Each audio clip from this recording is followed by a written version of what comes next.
নমস্কার সবাইকে, আমি শ্রুতর্ষী লেকটোফেলস কর্নারে সবাইকে স্বাগতম। আজকে একদম বোনাস একটা ভিডিও বলা যেতে পারে যে এই সপ্তাহে অলরেডি আমি ৫ রঙের প্রেমের রিভিউ দিয়েছি আপনাদের। তো এই সপ্তাহেই আমি আরও একটি ছোট গল্প সংকলনে একটা দুর্দান্ত বই নিয়ে চলে এসেছি এবং বলা যেতে পারে যে নভেম্বর এবং ডিসেম্বর ২ মাস মিলিয়ে কিন্তু সপ্তাহে ২টো করে ভিডিও আসতে পারে, কারণ বেশ কিছু বই আমার পেন্ডিং রয়ে গিয়েছে, যে বইগুলো এই বছরেই পড়া কিন্তু আমার রিভিউ দেওয়া হয়নি। তো আমি ঠিক করেছি কিছু বই আমি এই ২ মাসের মধ্যে কভার করব, আর কিছু বই যদি এই ২ মাসের মধ্যেও না হয় তাহলে সেইগুলো একদম আমি ২০২৬-এর শুরুতেই, অর্থাৎ জানুয়ারি ফেব্রুয়ারিতেই কিন্তু আমি আপনাদের সবার সাথে শেয়ার করব। তো আর দেরি করব না, আজকের যে বইটার রিভিউ আমি করতে চলেছি সেই বইটাতে কিন্তু আরও একবার আপনারা নতুন এক লেখিকার সন্ধান পাবেন। তো সুতরাং আমি সমস্ত কিছু ডিটেলসে এই ভিডিওতেই রাখছি। তো আর দেরি করব না, শুরু করব আজকের বুক রিভিউ।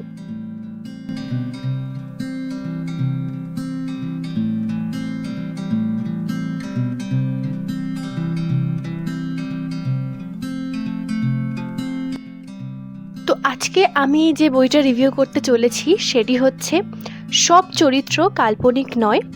এই বইটি লিখেছেন সুদর্শনা সেন এবং এই বইটি কিন্তু এশিয়ান প্রেস বুকস থেকে প্রকাশিত, যার মুদ্রিত মূল্য হচ্ছে ৩৯৯ টাকা। তো এই বইটি আমি যখন দেখি যে একটা নতুন লেখিকার বই এবং যে বইটির নামটি দেখে আমার বেশ ইন্টারেস্টিং লেগেছে, যে সব চরিত্র কাল্পনিক নয়। সব চরিত্র কাল্পনিক নয় বলতে আমরা কি বুঝি? যখন কোনো গল্প বা উপন্যাসের কথা আসে আমাদের মাথায় সবসময় এটাই চলে যে যা পড়ছি যা দেখছি সবটাই কিন্তু কাল্পনিক চরিত্র। এর সাথে হয়তো বাস্তবে মিল থাকতে পারে সেই চরিত্রগুলোর সাথে, কিন্তু লেখক যখন লিখছেন বা কোনো লেখিকা যখন লিখছেন তখন বেশিরভাগটাই তার মন গড়া জিনিস। কিন্তু এই বইতে যে যে ছোট গল্প রয়েছে, যে যে পরিপ্রেক্ষিতে এক একটা গল্পকে বোনা হয়েছে, সমস্তটা কিন্তু একেবারেই কাল্পনিক নয়। এর মধ্যে বাস্তবের ছোঁয়া কিন্তু প্রায় ৯০% রয়েছে। তো এই বইতে আপনারা কি কি পাবেন? সবার ফার্স্টেই বলি, যারা বই পড়তে শুরু করতে চলেছেন, যাদের বই পড়ার অভ্যাসটা হয়তো খুব একটা নেই এবং যারা বাংলা বই দিয়ে পড়া শুরু করতে চান তাদের জন্য একদম আদর্শ বই। এবং এই বিগিনার্সদের বই নিয়েই আমি আরেকটা ভিডিও আনবো ভাবছি, কারণ এই বইগুলো কিন্তু তাদের জন্য খুব উপকারে লাগবে। একদিক থেকে বই পড়ার হ্যাবিটটাও তৈরি হবে এবং অপর দিক থেকে কিন্তু খুব তাড়াতাড়ি এক একটা গল্প শেষ হবে। যদি আমি এই বইটার কথা বলি, এই বইতে কিন্তু মোট ২৮খানা ছোট গল্প রয়েছে, যে ছোট গল্পগুলো একদমই বলা যেতে পারে যে ৩-৪ পাতার মধ্যে শেষ হয়ে যাবে এবং প্রত্যেকটা গল্প কিন্তু আপনার খুব স্পিডে শেষ হবে। সুতরাং এই বইটা নিয়ে যদি আপনারা বসেন, হার্ডলি একদিনের মধ্যে শেষ হয়ে যাওয়াটা উচিত। আর যারা বিগিনার্স, যারা এই বইটা দিয়ে পড়া শুরু করতে চাইছেন, তাদের তো ডেফিনেটলি এক একটা গল্প একদম অল্প সময় শেষ হয়ে যাবে। তো অবশ্যই এই বইটা তাদের জন্য, বিশেষ করে যারা বই পড়ার অভ্যাসটাকে শুরু করতে চাইছেন। এইবারে আসি বইয়ের গল্প সম্পর্কে। এখানে যে ২৮খানা ছোট গল্প রয়েছে তার মধ্যে প্রত্যেকটা গল্পই কিন্তু পড়তে গিয়ে আমার মনে হয়েছে যে প্রত্যেকটা চরিত্র এবং প্রত্যেকটা ঘটনা লেখিকার জীবনের কোনো না কোনো সময়ে ফেলে আসা স্মৃতি। অর্থাৎ লেখিকা কিন্তু এখানে তার স্মৃতিচারণই করেছেন, যেখানে তার বাবা মা থেকে শুরু করে তার ঠাকুমা, তার দাদু, তার সমস্ত কিছু, দিদিমা, তার ছোটবেলার সময় তার ফেলে আসা এমন কিছু মানুষের কথা যে মানুষগুলো হয়তো এই মুহূর্তে আর তার কাছে নেই। আবার এমনও কিছু মানুষের কথা লিখেছেন যারা তার জীবনে এসেছে বলেই হয়তো তার কিছু না কিছু অ্যাচিভমেন্ট হয়েছে। তো এক কথায় বলতে গেলে এই বইতে কিন্তু লেখিকার স্মৃতিচারণই আপনারা বিশেষ করে দেখতে পাবেন। আর কি জানতে পারবেন? আর জানতে পারবেন তার সময়কালীন যে যে ঘটনা ঘটেছে, বা স্পেশালি সেই সময় খুব একটা বেশি মোবাইল ফোন বা টেলিভিশনের চর্চা ছিল না, তার শৈশব কৈশোরের ঘটনা, যেখানে কিন্তু তিনি খুব সুন্দর করে ব্যক্ত করেছেন যে সেই সময়টাতে এন্টারটেইনমেন্ট বলতে মূলত বইটাই ছিল।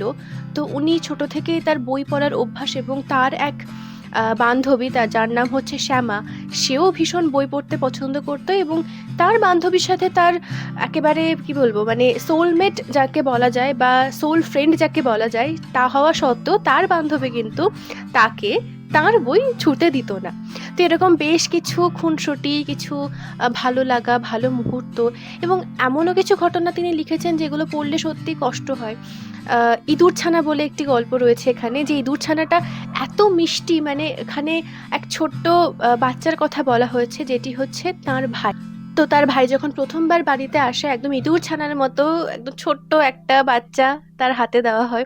মানে প্রত্যেকটা ঘটনা কিন্তু তার জীবনের এমন এমন কিছু সময়কে তুলে ধরে, যে সময়টা তার কাছে খুবই স্পেশাল। এছাড়াও জানতে পারা যায় তার ঠাম্মার কথা বা ঠাকুমার কথা, যিনি কিন্তু প্রথমবার অল ইন্ডিয়া রেডিও স্টেশনে যাওয়ার পরেই সিলেক্ট হয়ে যান, এবং সেই সময় তিনি বেশ নাম করা একজন গায়িকা ছিলেন, যার নাম কিন্তু নমিতা সেন বা বুলু। এই নামে হয়তো আপনারা চিনে থাকতে পারেন। তো লেখিকার জীবনের তার বাবা মা, ঠাম্মা, দাদু প্রত্যেকের যে এক একটা করে ভূমিকা তার জীবনে কতটা গুরুত্বপূর্ণ ছাপ রেখে গিয়েছে, সেটাও কিন্তু জানতে পারা যায়। এছাড়াও দেখতে পাওয়া যায় সেই সময় তার বড় হয়ে ওঠার সময়গুলো, তার বড় হয়ে ওঠার সেই দিনগুলো, যে দিনগুলো মানে আমরা যে জেনারেশনে এখন বাস করি, আমাদের সবসময় একটা ইন্টারেস্ট বা কিউরিওসিটি থাকে যে আমাদের বাবা বা ঠাকুমাদের সময়কাল কীরকম ছিল। তাদের তো এত এন্টারটেইনমেন্টের ব্যবস্থা ছিল না। তাদের এন্টারটেইনমেন্ট বলতে একদম শুরুতে ছিল চিঠি, তারপরে এলো রেডিও, তারপরে এলো সে ব্ল্যাক অ্যান্ড হোয়াইট টিভি, এবং আস্তে আস্তে আস্তে আস্তে পুরো সমস্ত কিছুর অগ্রগতি হতে হতে এখন তো আমাদের স্মার্টফোন, ট্যাব, এআই এর যুগে চলে এসেছি।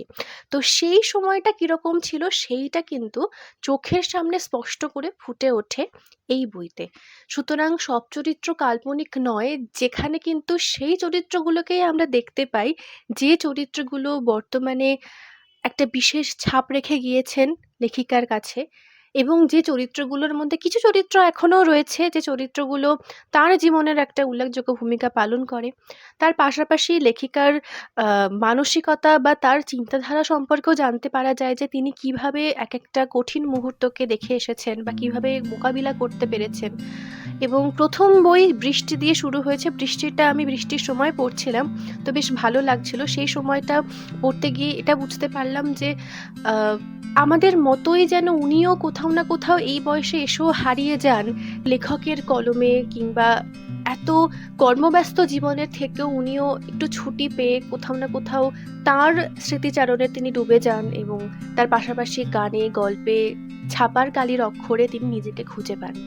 তো প্রথম গল্পটা পড়তে পড়তে আমার বেশ ভালো লাগছিল, এবং বাদবাকি প্রত্যেকটা গল্পই আমার খুব সুন্দর লেগেছে। তবে আরও একটু যদি কিছু এলিমেন্টস অ্যাড করা যেত, মানে যদি গল্পগুলো দৈর্ঘ্য একটু বড় হতো, বা সেখানে যদি আরও কিছু চরিত্র ঢুকিয়ে সেটাকে যদি আরেকটু মডিফাই করা যেত, তাহলে একটু ভালো হতো। তবে ওভারঅল বইটা বেশ ভালো। এইবারে আসি আমার কী কী ভালো লেগেছে, কী কী খারাপ লেগেছে। খারাপ লাগার প্রতি বিশেষ কিছু নেই, তবে আমার এটা মনে হয়েছে যে এই বইয়ের যে ফন্ট রয়েছে, ফন্টটা কিন্তু বেশ বড়। তাহলে ফন্ট কিন্তু মোটামুটি বেশ বড় রয়েছে এক একটা পেজে, যেটা সচরাচর এত বড় ফন্ট খুব একটা দেখতে পাওয়া যায় না। আর একটু ছোট ফন্টে বইগুলো দেখতে পাওয়া যায়, তো একদিক থেকে ভালো, একটু বড় ফন্ট হলে পড়তে সুবিধা হয় এবং ঝরঝরে লেখার মতো লাগে। তো ভালো লেগেছে কী কী সেগুলো ফার্স্টে বলি। এক হচ্ছে লেখিকার লেখার ধরন। উনি একদম সহজ সরল সাদামাটা ভাষায়, সাদামাটা শব্দে কিন্তু লিখেছেন। প্রত্যেকটা গল্প পড়তে গিয়ে এতটাই স্পিডে প্রত্যেকটা গল্প এগিয়েছে যে আমার খুব একটা সমস্যা হচ্ছিল না, বা এক সিটিংয়ে পড়ে ফেলার মতো বই। সেকেন্ড হচ্ছে পেজ কোয়ালিটি খুব সুন্দর। আমার এই প্রথম এশিয়ান প্রেস বুকসের কোনো বই পড়া, তো আমার পেজ কোয়ালিটি বেশ ভালো লেগেছে, এবং বইটিকে খুব সুন্দর করে সাজানো হয়েছে। তবে হ্যাঁ, ফন্টটা একটু বড়। ফন্ট যদি একটু ছোট হতো, বা যে ফন্টে আমরা পড়ি সেক্ষেত্রে মানে সেরকম হলে পেজ নাম্বারটা একটু কমে যেত। এখানে মোট পৃষ্ঠা সংখ্যা হচ্ছে প্রায় 165 পেজ সংখ্যা, তো সেইটা হয়তো আরেকটু কমতে পারতো। সেকেন্ড হচ্ছে বইটির প্রচ্ছদ। প্রথমে তো প্রচ্ছদটি দেখে আমার মনে হয়েছিল যে একটা উপন্যাস হবে, এবং সেখানে এমন কিছু ঘটনা থাকবে যে ঘটনাগুলোর সাথে মনে হবে যে বাস্তবেও সেই ঘটনাগুলো বা চরিত্রগুলো রয়েছে, যেহেতু সব চরিত্র কাল্পনিক নয়। এবং প্রচ্ছদটি দেখেও একটু সাসপেন্স ফিলটা আসছিল, কিন্তু বইটা পড়ার পরে বুঝতে পারলাম এখানে যে চরিত্রগুলো রয়েছে, যে ফিগারগুলো রয়েছে, সেই ফিগারগুলো কিন্তু লেখিকারই জীবনে ছাপ রেখে যাওয়া সেই সমস্ত মানুষজন যাদের স্মৃতিচারণায় তিনি কিন্তু এই বইটি তাদেরকে উৎসর্গ করেছেন। তো বেশ ভালো লেগেছে, এবং সেখানে কিন্তু পুরনো কলকাতার একটা আদলও রয়েছে, যেখান থেকে এটাই স্পষ্ট যে উনি যে সময়টাতে বড় হয়ে উঠেছেন, বেড়ে উঠেছেন, সেই সময়টাকেই ছোট্ট করে তুলে ধরা। তো মোটামুটি আমার এইগুলো হচ্ছে ভালো লেগেছে। খারাপ লাগার মধ্যে সেইরকম কিছু নেই। কোনো বানান ভুল বা কোনো রকম কোনো খারাপ কিছু আমার চোখে পড়েনি। তবে হ্যাঁ, একটু যদি দৈর্ঘ্য বড় হতো তাহলে একটু ভালো লাগতো। কারণ পড়তে, পড়তে হারিয়ে গেছিলাম। তো মনে হচ্ছিল যে আরো যদি কিছু এলিমেন্টস থাকতো তাহলে একটু ভালো লাগতো। যদিও লেখিকার বই আরো আসবে ভবিষ্যতে, এবং এই বইটিও কিন্তু সামনের বছর বইমেলাতে আপনারা পেয়ে যাচ্ছেন। তো অবশ্যই সংগ্রহ করতে ভুলবেন না। বইটি আমার খুব ভালো লেগেছে। যারা বিগিনার্স এই বইটি দিয়ে অবশ্যই পড়া শুরু করতে পারেন। তো আজকের মতো এটুকুই রইল বই সম্পর্কে রিভিউ। খুব শীঘ্রই আসছি সামনের সপ্তাহে নতুন কোনো বইয়ের ভিডিও নিয়ে। না, সামনের সপ্তাহে হয়তো আমি একটা নতুন চমক আসতে চলেছে। বুক হল দেখাতে পারি। তো যাই হোক, আজকের মতো এটুকুই। আজকের মেইন ফোকাস কিন্তু সব চরিত্র কাল্পনিক নয়, এই বইটার উপরেই। সুতরাং অবশ্যই বইটা সংগ্রহ করে ফেলুন। লেখিকা কিন্তু বইমেলাতে উপস্থিত থাকবেন, অবশ্যই তার কাছ থেকে সিগনেচারও নিয়ে নিতে পারেন। আর পাশাপাশি বইটা পড়ে আমাকে জানাবেন যে আপনাদের কীরকম লেগেছে। যারা বইটা কিনতে ইচ্ছুক, আমি আমার ডেসক্রিপশন বক্সে লিংক দিয়ে দিলাম এশিয়ান প্রেস বুকসের। সেখান থেকে কিন্তু আপনারা বইটা ইজিলি সংগ্রহ করতে পারেন। তো আজকের মতো এটুকুই ছিল। আসছি সামনের সপ্তাহে খুব ভালো একটা ভিডিও নিয়ে। ততদিন পর্যন্ত ভালো থাকুন, সুস্থ থাকুন, ভালো ভালো বই পড়ুন, এবং কোন বই এই মুহূর্তে আপনি পড়ছেন সেটা অবশ্যই অবশ্যই আমাকে জানান। সবাইকে অনেক অনেক ধন্যবাদ। টাটা।